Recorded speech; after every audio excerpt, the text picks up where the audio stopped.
Vamos abrir a nossa Bíblia no livro de...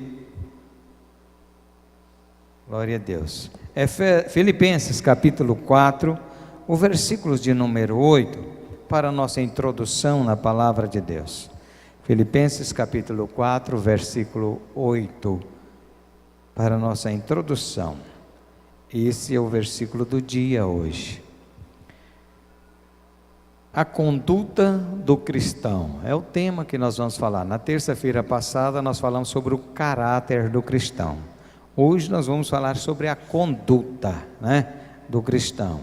Falar da conduta do cristão é algo que identifica a pessoa no seu dia a dia. O caráter é aquilo que você se vê na pessoa. A conduta é a forma dele viver. Ou ele procede bem, ou ele procede mal. Então hoje nós queremos falar sobre essa conduta. E tivemos por base o livro de Filipenses 4, versículo 8. Finalmente, irmãos, tudo que é verdadeiro, tudo que é puro, tudo que é amável, tudo que é de boa fama, se alguma virtude há, se algum louvor existe, seja isto ao que ocupe o vosso pensamento. Amém? Então tomai-vos assento, que Deus o abençoe. Paulo, apóstolo do Senhor Jesus Cristo, escrevendo à igreja aos Filipenses, ele toma uma responsabilidade de falar um pouco da conduta da pessoa humana. E ele traz aqui dizendo, olha, chegamos a uma conclusão, chegamos a um ponto positivo de expressar aos irmãos sobre a conduta. E ele diz, tudo que é verdadeiro é o primeiro passo para que a sua conduta identifique você como um verdadeiro cristão, porque a mentira, que é o contrário da verdade, pertence ao diabo. A Bíblia diz que o diabo é o pai desta mentira. Então Paulo diz, tudo que é verdadeiro, nós temos que demonstrar na nossa conduta que somos pessoas verdadeiras, não somos pessoas falsas. Tudo que é verdadeiro. Depois Paulo mostra também na conduta, dizendo, tudo que é puro, sem mistura, sem engano, sem mentira, sem falsidade, tudo que é puro. A conduta cristã deve demonstrar pureza, deve mostrar qualidade. Irmão, eu estive ali na DF e eu nunca vi um dia tão frio igual fez ali, coisa que há muitos anos eu não fazia, usar uma blusa, e eu tive que ficar o dia inteiro de blusa ali naquele dia, de blusa mesmo, empacotado, que eu nunca tinha visto frio daquele jeito, e atraía ali uma gripe forte. Amém? Então eu vou ver enquanto rapando aí a garganta, vai me perdoando. Então nós falamos da pureza, tudo que é amável, sem maldade, tudo que é amável.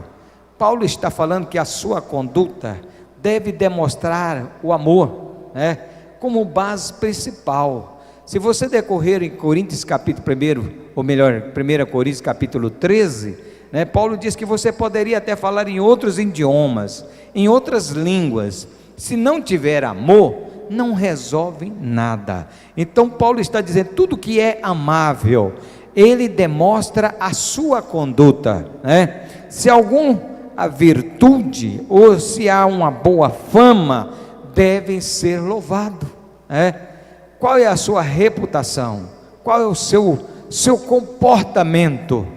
A sua conduta é de boa fama? Ou você traz uma má fama na rua que você mora?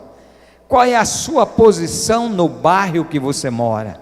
Qual é a sua posição na rua que você mora? Paulo está dizendo, como você é conhecido, a sua fama, o seu procedimento, a sua conduta, como você é tratado. Aí na minha região lá eu sou chamado do perigoso, lá na minha região lá eu sou chamado do leva mais um, eu na minha região eu sou chamado daquele que não deixa passar.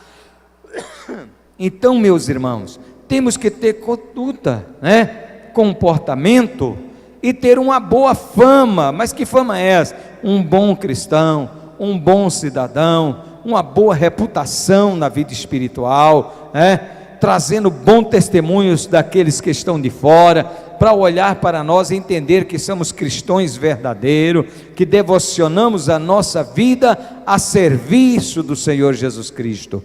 Então, com esse texto, meus amados irmãos, nós estaremos entrando aqui na palavra de Deus, A crença em Deus, ou a fé em Deus, demonstra a nossa conduta, Como é que você crê em Deus?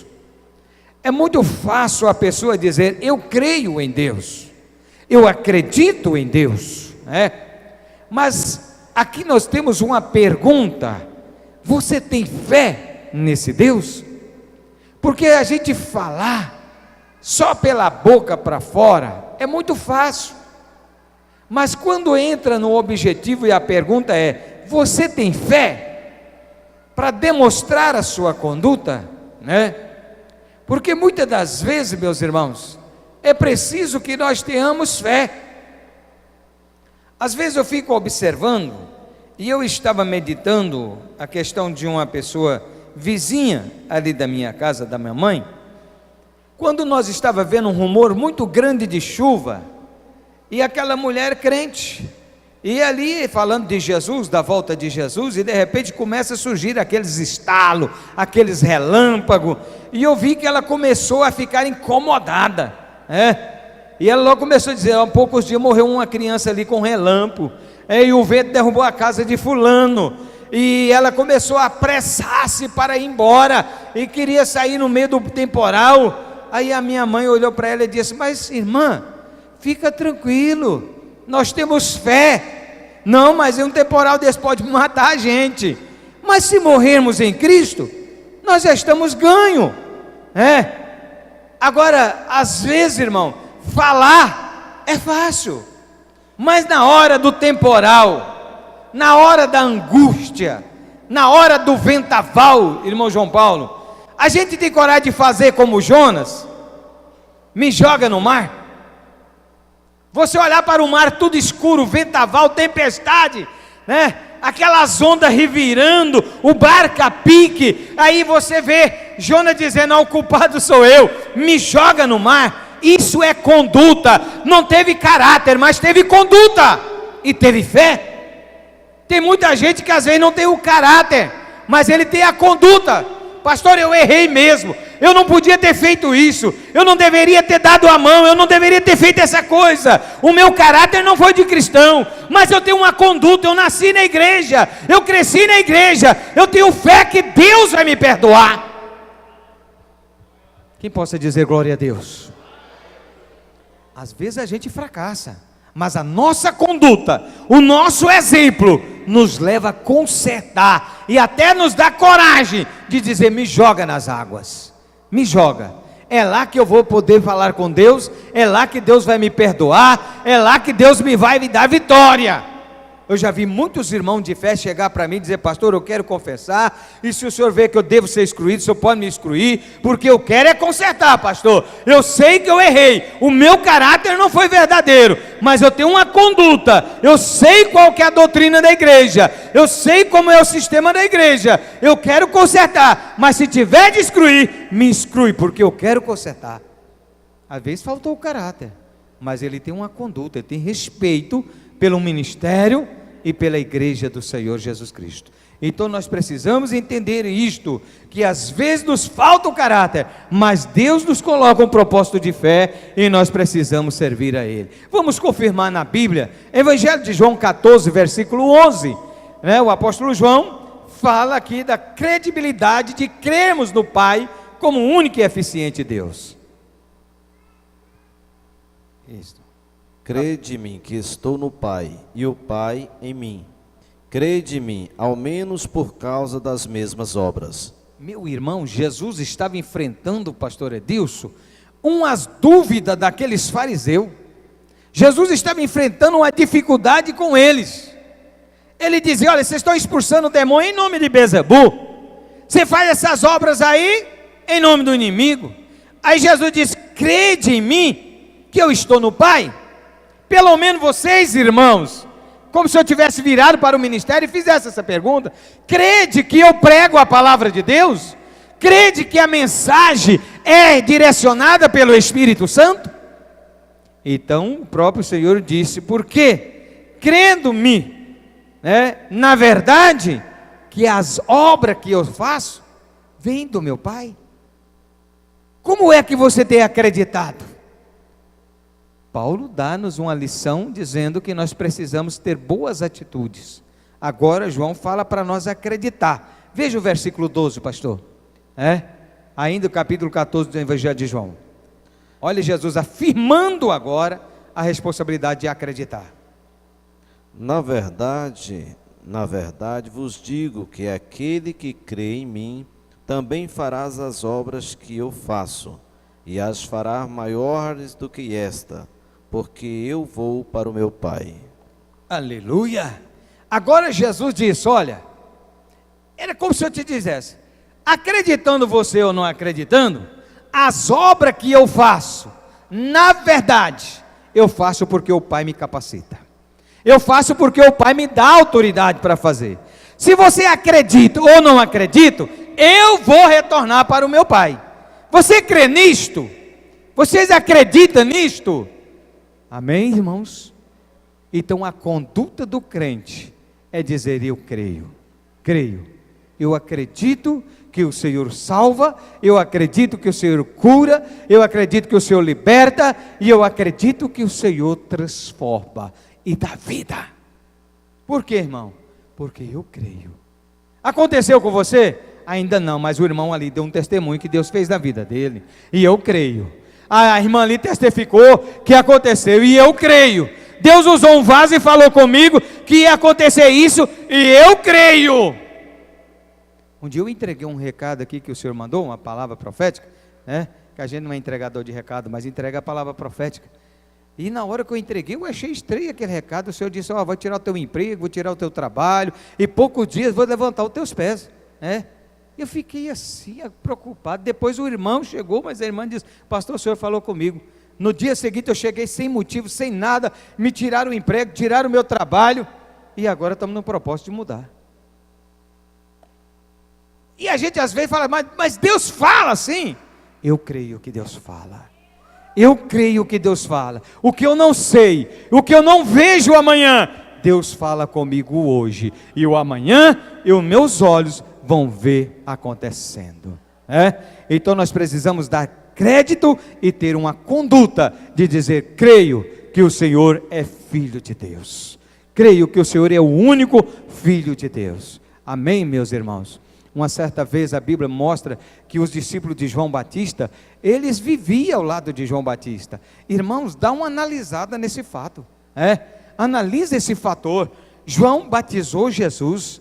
João viu o Espírito Santo na forma de pomba sobre Jesus. João viu o céu abrindo e a voz dizendo: esse é meu filho amado em que eu tenho prazer. Mas quando João é colocado no cárcere, ele diz: vai lá saber se ele realmente é o Filho de Deus. Irmãos, somos massas humanas, cheio de dúvida. Ninguém melhor do que João, que ele viu o Pai, o Filho e o Espírito Santo operando. Mas na hora do arroxo, na hora da dificuldade, aí vem a fadiga, a angústia, e a gente pergunta: será que Deus realmente está comigo? Será que Deus realmente está junto no barco? O barco está a pico, o barco está sendo levado. Será que realmente Deus está comigo? E é nesta hora que a gente fala: Deus, eu sei que o Senhor existe, pode me jogar no mar. Mas depois, ainda que estiver lá no fundo, na garganta do peixe, Deus faz levar você de volta. Se você crê, verás a glória de Deus.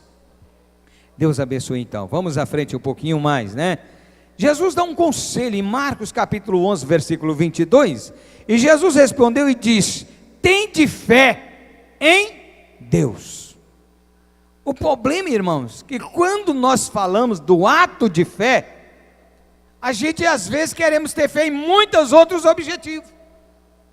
Quando o ato é de fé, o próprio Senhor Jesus, do seu conselho, ele diz: e Jesus respondeu e disse: tende fé em Deus. Ele não mandou dizer: tende fé em mim, tende fé nas obras que eu faço, Tem de fé na palavra? Não. Quando o projeto é ter fé, a conduta, ou que seja, a palavra, te leva a direcionar diretamente a Deus. Em nenhum momento Jesus assume a responsabilidade de resolver problema. Ele disse: olha, aqueles que vierem a mim, de maneira eu lançarei fora. Mas Jesus disse: eu sou o caminho, a verdade e a vida. Ninguém vai ao Pai a não ser por mim. Mas tudo que pedir o meu Pai, no meu nome, crendo, outra vez, ele exercita a fé. Crendo, crer é fé. Eu faço. Então, quando se trata de acreditar, de ter fé, ou de obra de milagre, você tem que direcionar esta obra a Deus. Ele próprio está aconselhando. Jesus respondeu e disse-lhe: tem de fé em Deus? Porque se faltar a fé em Deus, irmão, você não vai fazer nada, Você não vai fazer nada sem Deus. Então nós precisamos ter um cuidado especial para que nós possamos vencer.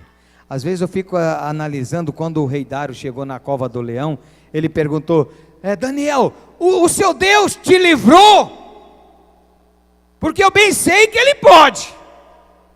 Aí Daniel disse ao rei: viva o Senhor, para sempre viva Deus, porque eu estou vivo aqui, o meu Deus me livrou. A tua fé alcança o seu patrão, os objetivos da tua fé alcança os teus companheiros de trabalho.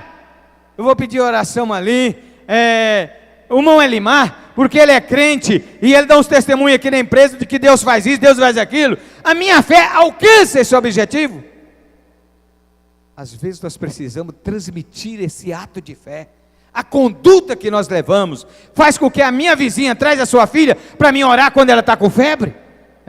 Quantas vezes eu lembro das vizinhas chegarem: Dona Eli, a senhora pode orar para minha netinha, pode orar para minha filha, pode orar para mim. Eu já vi a senhora orar e Jesus curar. A senhora pode orar? Alguém ainda bate a sua porta pedindo você para orar?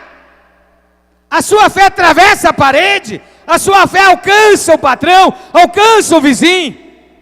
Porque muitas das vezes, às vezes eu chego a alguma empresa, uma oficina, e a pessoa diz: aqui também tem um rapaz que é crente, o menino é gente boa, rapaz, é um menino de oração aí, ele tem um bom exemplo. Isso é o que? A fé levando até o patrão, a sua estatura, a sua posição, o seu caráter e a sua responsabilidade. Como você tem identificado? Então nós precisamos ter esse testemunho do Senhor Jesus Cristo. Obediência é a base do amor e a conduta. Se nós falar que amamos e não tivermos conduta correspondente, como que nós vamos demonstrar este amor? Vamos ver o que diz do Antigo Testamento, que depois o próprio Senhor Jesus copiou essa frase, Deuteronômio capítulo 6, versículo 5, nós vemos essa frase aqui. Depois o próprio Senhor Jesus, ele vai e copia essa frase numa das mensagens dele, e eu vou mostrar a vocês. Olha aí, a conduta do amor.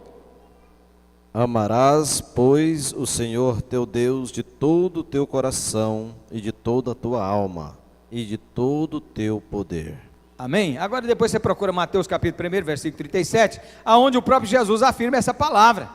Por quê, irmão?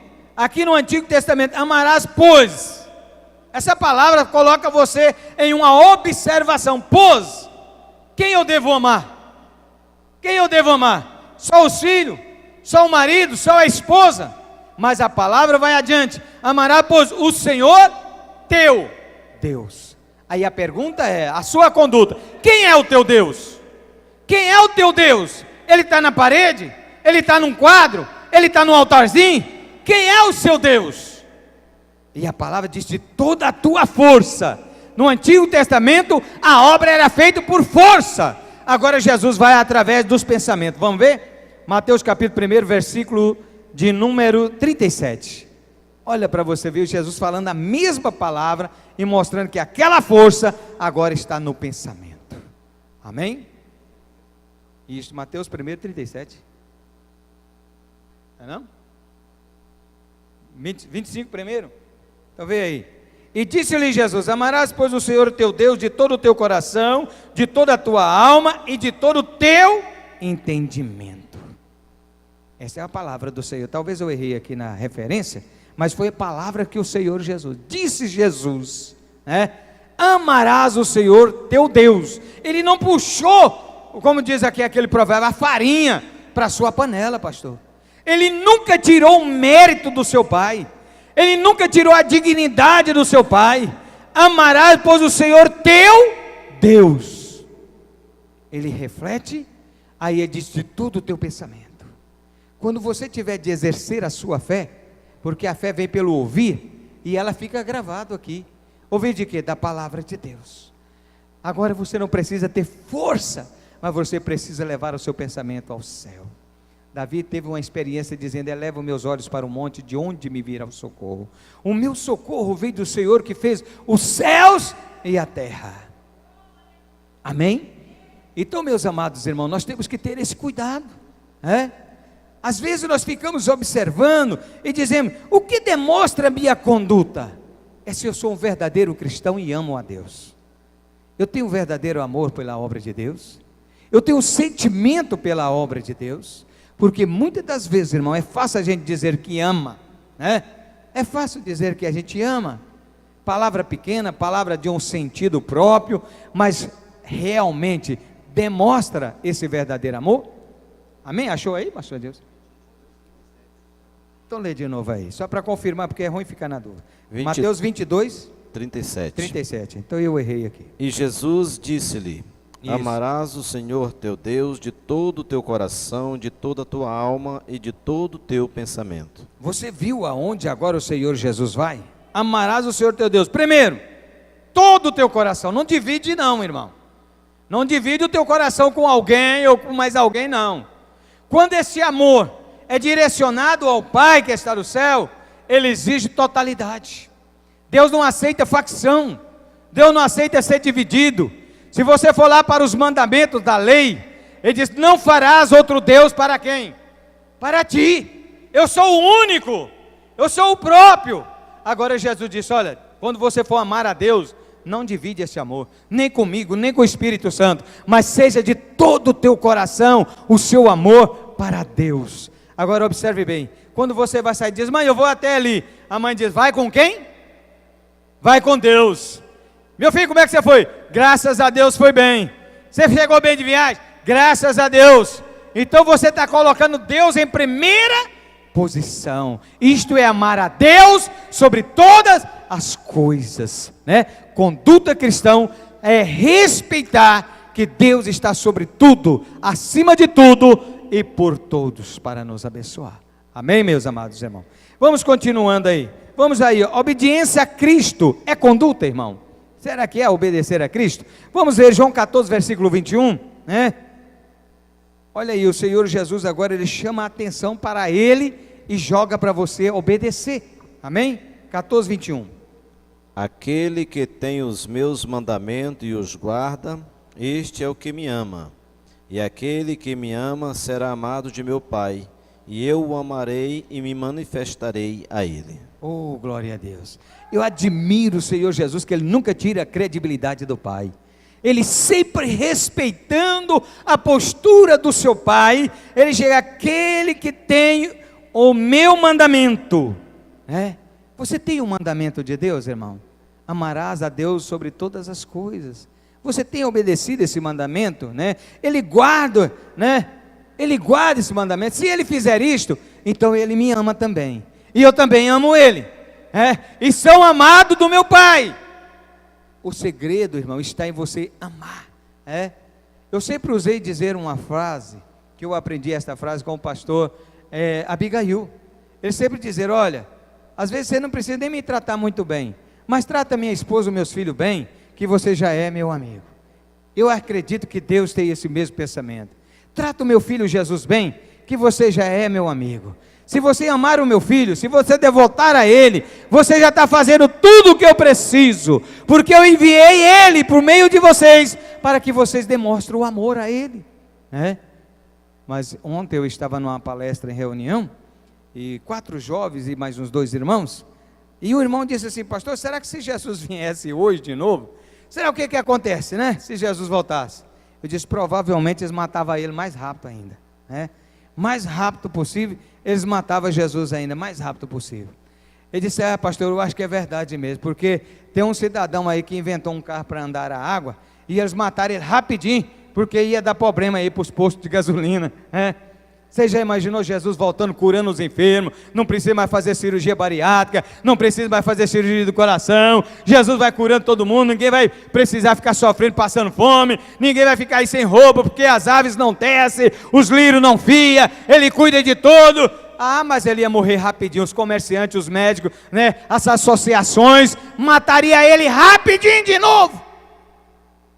E se Jesus estivesse aqui, o que aconteceria, irmão? Ele está aqui, Jesus está aqui de uma forma especial, só que nós na nossa humanidade, nós não vemos, mas na nossa espiritualidade, nós sentimos a presença dEle, nós sentimos o toque dEle na nossa vida, a nossa conduta é demonstrar que Jesus está presente conosco, amém? Graças a Deus. Vamos caminhar um pouquinho a mais, né? Obediência gera salvação. Vamos aí, quando o pastor lê para nós Romanos 14, versículo 8. A obediência é um dos fatores que gera, irmão, a salvação.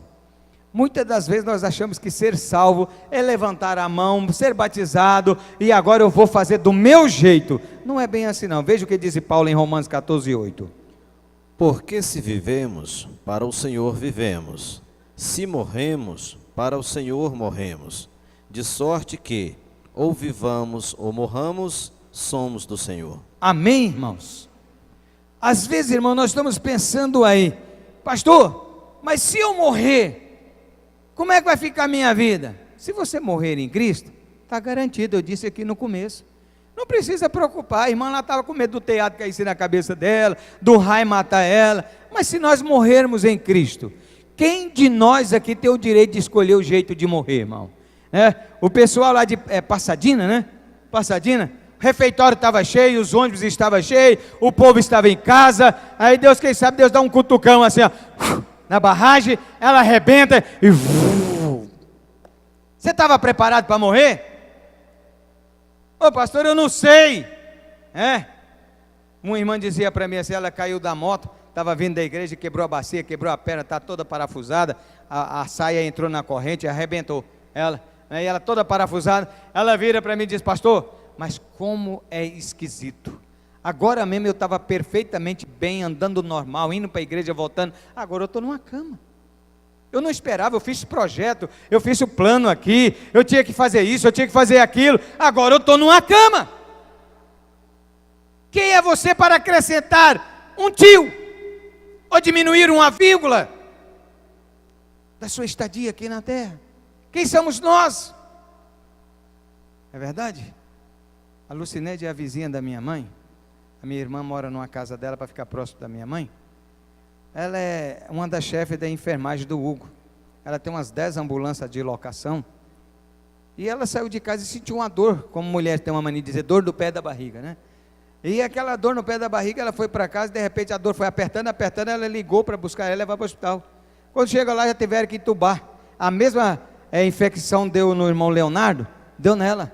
E deu também no Wagner, né, que morreu agora, aquele jornalista e deputado federal. Essa infecção está matando mais do que tudo, irmão.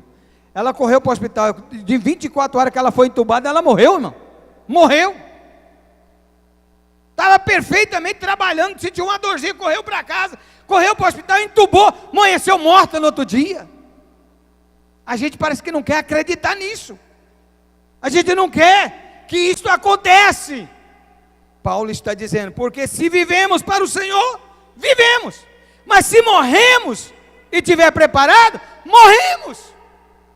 E se amanhã Jesus vier, ressuscitamos e seremos salvos com Ele. Mas há muitas pessoas que estão tão preocupadas. Ah não, Jesus não pode vir agora não, né jovem? Eu ainda não casei. Eu queria saber como é que é ser pai. Eu tinha um medo, irmão. Eu tinha um medo de Jesus vir aí e eu não ter casado, rapaz. Eu ficava preocupado, eu ia na igreja, o pastor, né, Geraldo Mariano, falava, Jesus pode voltar essa noite, pode voltar. Não, Jesus, eu quero casar, quero comprar um carro, eu quero ter isso, aguenta aí, Jesus.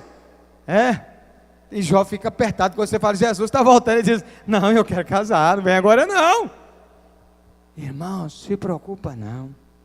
Se Jesus vier, Ele vai te dar vitória do mesmo jeito. Amém? Porque um certo dia, Filipe, acho que foi Filipe, chegou para Jesus e disse: Senhor, eu conheço um amigo lá que ele casou e tinha 5 mulheres, e aí ele veio para o céu, a mulher, como é que vai ficar aqui, Jesus? Aqui no céu, o que é a mulher dele, Jesus?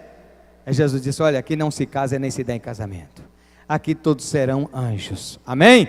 Então, meus amados irmãos, não se preocupa, mas tenha a sua vida preparada diante de Deus. Nós não sabemos uma vírgula da nossa vida o que pode acontecer conosco amanhã. Então, se hoje ouvir a minha voz, não endureça aí o coração, procura te preparar, ter uma conduta cristã, uma responsabilidade diante do Senhor. Jesus morreu para você, isto gera perdão. Quem pode perdoar, pastor? A quem eu posso recorrer? A quem eu posso ir atrás? Eu contaminei a minha vida, estou em pecado. Jesus morreu, e isso gera perdão. Todo aquele que vier a mim, eu não quero lançar ele fora, mas muitas das vezes ele sai pela janela, ele pula fora, ele desvia dos caminhos do Senhor.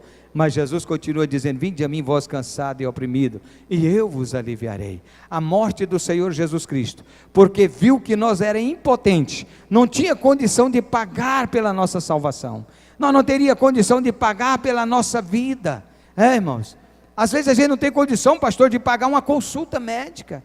Eu já vi muitas irmãs chegar para mim e dizer: pastor, não tem condição de pagar uma consulta médica, mas é ignorante, ainda discute, briga, questiona, não gosta de oração, não gosta de vir para a igreja, não vem nas terça-feira, e não dá conta de pagar uma consulta médica, e não quer estar na presença de Deus.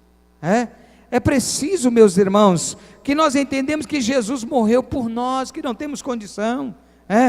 Uma certa vez Jesus disse que preparou umas bodas do Cordeiro, e mandou chamar os empresários, os fazendeiros, os doutores, os rapazes. Aí um dizia: olha, fala para ele lá que eu casei, eu não posso ir. O fazendeiro disse: eu comprei uma junta de boi, tem que experimentar. E outros arrumavam suas desculpas, e a pergunta é: qual é a tua desculpa? Aí Jesus disse: eu não posso perder a minha festa. Sai pelas esquinas, pelos velados, as periferias, as favelas, convida eles que não pode pagar uma consulta, que não tem uma casa própria, aquele que não tem o seu carro, não tem a bicicleta, convida eles, porque eu tenho como ajudá-lo. Amém, irmãos? Quem pode glorificar a Deus? Então nós precisamos convidar o Senhor. 2 Coríntios capítulo 5, versículo 15. 2 Coríntios 5 e 15. Eu já estou caminhando para encerrar. E ele morreu por todos, para que os que vivem não vivam mais para si, mas para aquele que por eles morreu e ressuscitou. Aleluia!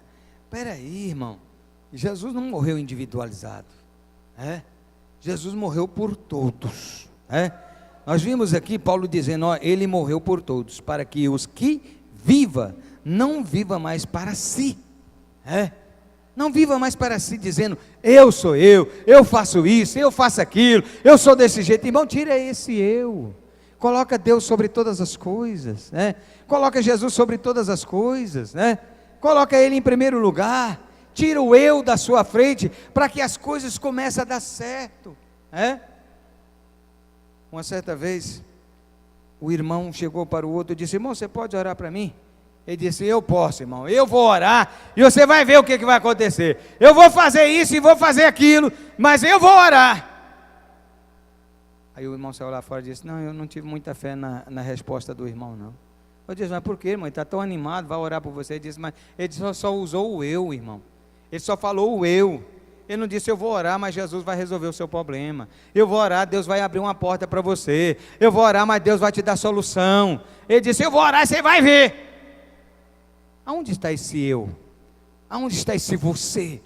Aonde está essa pessoa que impera, dizendo que você faz do seu jeito, da maneira que você quer, do jeito que você quer? Isso não resolve nada se você não estiver debaixo da graça de Deus. Eu não disse que a irmã estava queixando, porque ora ela estava vindo da igreja, tinha participado da ceia, um culto abençoado, daqui a pouco ela estava na cama do hospital com a perna quebrada, e estava toda arrebentada. E eu disse a ela: irmã, e mesmo assim a senhora ainda vai ser crente? Pastor, o Senhor Jesus tem poder, isso aqui não vai me desviar da fé não, pastor, está sujeito a acontecer com qualquer um. Eu disse: glória a Deus, glória a Deus, amém, irmão? Porque se a gente for crente só nas coisas boas, na hora das lutas nós desviar, Que valor nós temos para Deus? Resistir o diabo e ele fugirá de vós. Nós temos que ser crente em todo o tempo, em todo momento. Seja alvo tuas vestes e nunca falta o óleo sobre a sua cabeça. O cristão é obediente a Cristo. João 14, 21, nós lemos agora mesmo, né? Vamos aí, Efésios capítulo 5, versículo 8, né? O cristão anda conforme os filhos da luz. Capítulo 5, versículo 8. Amém? Como os filhos da luz, irmãos. Às vezes nós estamos aí meio apagados, precisa acender. Vamos lá, pastor? Porque noutro tempo éreis trevas, mas agora sois luz no Senhor. Andai como filhos da luz. Meu irmão, isso aqui dá uma pinholada na gente, né? Paulo chama a atenção aqui e dá uma pinholada forte, ele dizendo, olha, porque em outro tempo vocês eram treva. Você não tinha nada de Deus, vivia uma vida fracassada, sofrendo, embriagado, né? Todo arrebentado. Agora você não é mais assim. Agora você é luz. Deus mudou a sua história. Deus mudou a sua vida. Outra hora você não era. Eu me lembro de estar conversando com o irmão Luciano hoje. Ele falou, pastor, a minha vida passada era uma dificuldade tão grande, eu vivia numa luta, uma dificuldade. Agora Deus tem me abençoado de maneira tremenda. Eu não tenho vergonha de fazer as coisas para Deus, fazer as coisas para a igreja, porque Deus tem me abençoado. E quantos de nós era assim, irmãos? Quantos de nós que às vezes não tinha uma muda de roupa, uma muda de roupa. Eu acho que é pastor Arlindo, que foi pastor aqui da Igreja de Cristo, muitos anos no passado, há uns 30 anos atrás, né? Hoje eu encontrei com ele ali, e nós conversando, e ele me contando algumas histórias, eu falei, pastor, você precisa de conhecer isso aqui, na época que eu vim para essa cidade aqui, os problemas que a gente enfrentava na igreja, as lutas que a gente passava aqui, os crentes hoje estão bom demais, e eu louvo a Deus por isso, porque eu sou dessa época agora, amém, irmãos? Deus nos chamou para servir o Senhor, com alegria, né? Com tanta facilidade para você ler a Bíblia, com tanta facilidade para você ter conhecimento, com tanta facilidade para você ouvir a palavra de Deus. Eu me lembro de uma época, pastor Zé Fernando, que está em Mara Rosa, era o professor de escola dominical em Porá, ele lecionando lá, e ele pediu aos irmãos para ler uma referência, aí saiu aquela Bíblia linguagem de hoje, aí uma irmã levantou lá, leu, ele disse, irmã, eu estou ordenando a irmã, em nome de Jesus, joga essa Bíblia fora, irmã, isso aí não tem nada de Deus não, fizeram essa Bíblia aí, pessoas desviadas, era tão equivocado com a Bíblia, com a palavra de Deus, que não entendia que era interpretação para a linguagem de hoje, o vocabulário, o português mais claro, um linguajar mais fácil de entender, Aí esses tempos nós estávamos lá em Caldanova conversando com ele, falei, e aí, você já aceita a linguagem de hoje? Ele falou, você ainda lembra disso, rapaz? Você ainda lembra disso? Eu disse, olha, a gente quando é menino não esquece, irmão. Irmão, é tão bom servir Jesus hoje, né? Hoje a gente já mudou essas histórias, mudou aquele passado, então isso é importante, né? Porque em outro tempo nós era treva, nós não entendia nada, irmão, eu já vi o pastor colocar irmão de prova, porque ele foi com o colarinho desabotoado, irmão não vai poder assistir o culto de oração hoje, você senta lá fora, o outro chegou na igreja, sem o chapéu, disse, irmão, só volta lá, busca o chapéu, se o senhor não vier de chapéu, o senhor não pode entrar no culto não, mas não entrava de chapéu, tinha que pendurar no cabide, mas o chapéuzinho tinha que estar junto. Outra hora, nós não entendia, agora está tão fácil da gente servir a Deus, né? Eu estava vendo um irmão ensinando o outro a dançar, rapaz, dançar, na igreja, irmão, nós vamos ministrar para lá, que vocês vão dançando para lá, dançando para cá, e pular, e sapatear, e o fogo caindo, eu vou dizer o que? Miriam também dançou, amém, irmãos? Agora estamos mais perto do céu do que nunca, está tão fácil da gente servir a Deus, de entender o caminho, de entender a verdade, saber que tantas coisas que nós padecemos no passado, e que não tinha nada a ver, mas fomos obedientes a Deus, fomos tementes a Deus, atravessamos aquela fase, hoje nós estamos aqui mais próximo do Senhor Jesus Cristo, então é importante que nós entendamos isso aí, Paulo disse lá também em capítulo 4 de Efésios, versículo 1: rogo-vos, pois eu, o preso do Senhor, que andeis como os dignos da vocação que foste chamado. Irmão, o maior problema é quando alguns começam a criticar o pastor da igreja, e aí os outros começam a ir junto.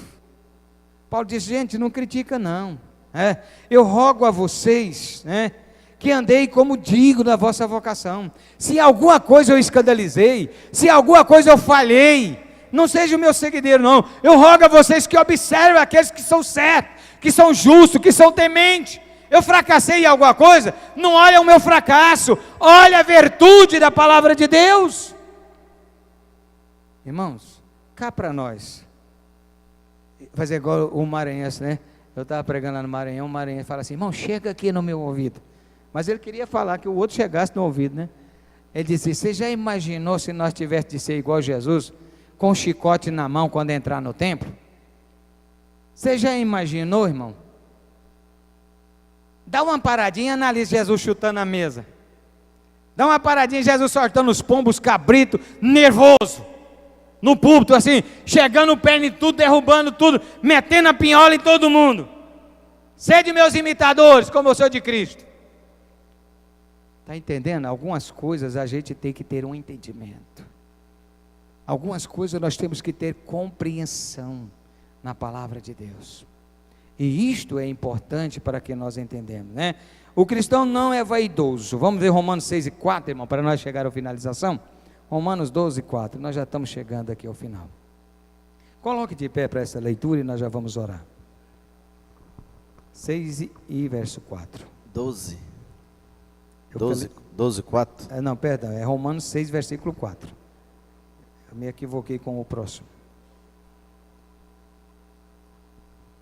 De sorte que fomos sepultados com ele pelo batismo na morte, para que, como Cristo ressuscitou dos mortos pela glória do Pai, assim andemos nós também em novidade de vida. Oh, glória a Deus! Olha, irmão, Paulo está dizendo aqui, olha, vocês são o povo mais sortudo da terra.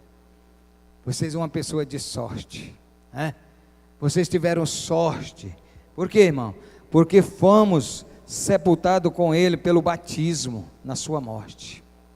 Quando você desce as águas, você está descendo o velho homem para nascer agora uma nova criatura.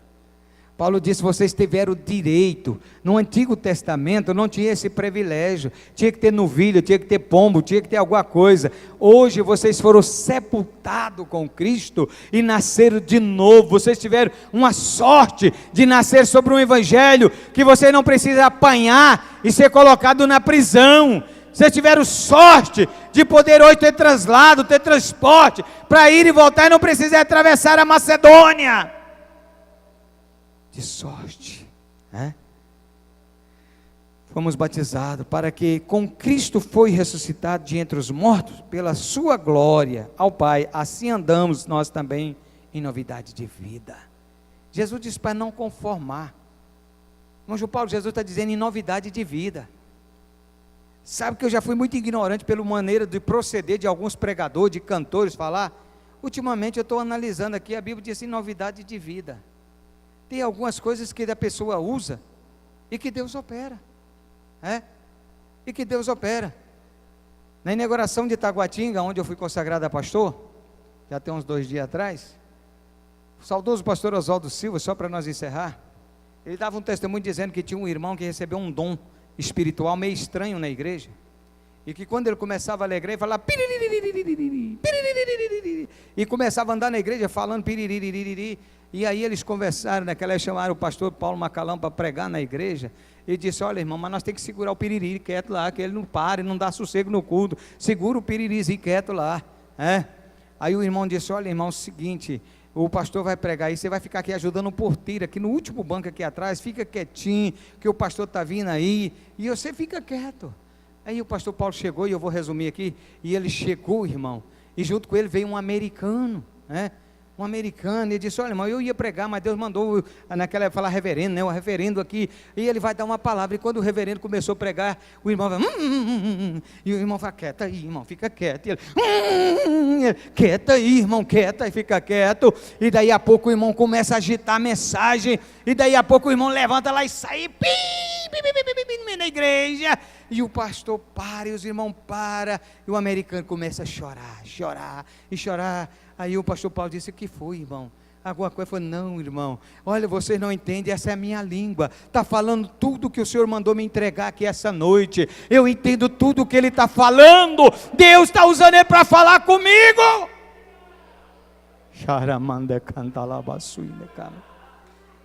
Quantas vezes você não entende a maneira que Deus quer usar, a maneira que Deus quer agir? Ah, Deus não está nesse negócio não. Calma, irmão, calma, tenha paciência.